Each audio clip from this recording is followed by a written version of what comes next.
हाँ तो का हाल है भाई लोग। ठीक बा, उम्मीद करता है ठीक हो लगन।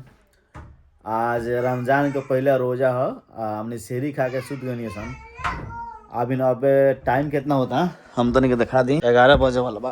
पता ही नहीं चलो कैसे कि सेहरी खा के इतना जबरदस्त नींद आई रहा। अभी ना अबे जागत नहीं।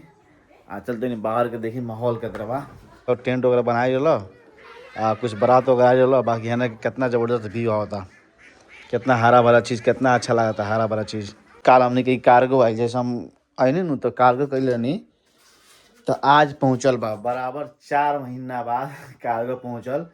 कार्गो ना पहुँचला के रीजन ये बाकी जैसे हम कार्गो कहनी दिल्ली, मैंने हमें सऊदी से कार्गो कहनी तो दिल्ली इंटरचेंज हो गई। हमारा सामान कश्मीर चल गई और कश्मीर के सामान यहाँ आ गई। तो फिर हम घरे में देखनी कि हमारा सामान ना हो तो फिर कंप्लेन वगैरह कहनी तो पता लगल कि हमारा कश्मीर बा, कश्मीर वाला यहाँ बा।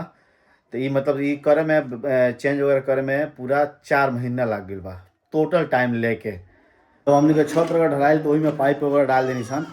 तो कुछ इस तरह पाइप डलवा हमने के मेन पॉइंट यहाँ हो। मेन मतलब छत के हमने के जौन भी कंट्रोल वगैरह हुई यहाँ से हुई, यहाँ एगो बड़का बॉक्स लग जाई आ यहाँ से हुई हमने के। बाकी रूम के सबके अलग अलग डला गल बा। हई रूम के स्विच यहाँ बा, हई रूम के स्विच यहाँ बा, यहाँ रही। बाकी एगो रूम में 4 गो लाइट बा, एगो पंखा बा चारों रूम में। बाकी हमने कहीं पैसे जो करवा यहाँ से वहाँ तक तो हमें 4 गो लाइट बा, एगो फैन बा। इतना बाकी बा भइल कि आगे कुछ दोसर डिजाइन वगैरह निकलाई ओकरा से बाकी लाग गइल बा। बहुत ही ज़्यादा धूप है यहाँ, चलते ना फटाफट नीचे भाई, बहुत ही ज़्यादा धूप।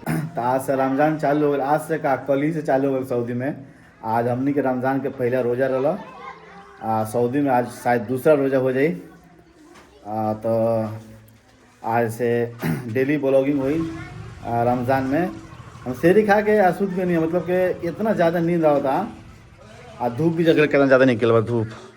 रमज़ान चालू ना रहा तो इतना धूप नहीं निकल, लेकिन अब आज से रमज़ान चालू हो गई तो आज से धूप चालू हो गई।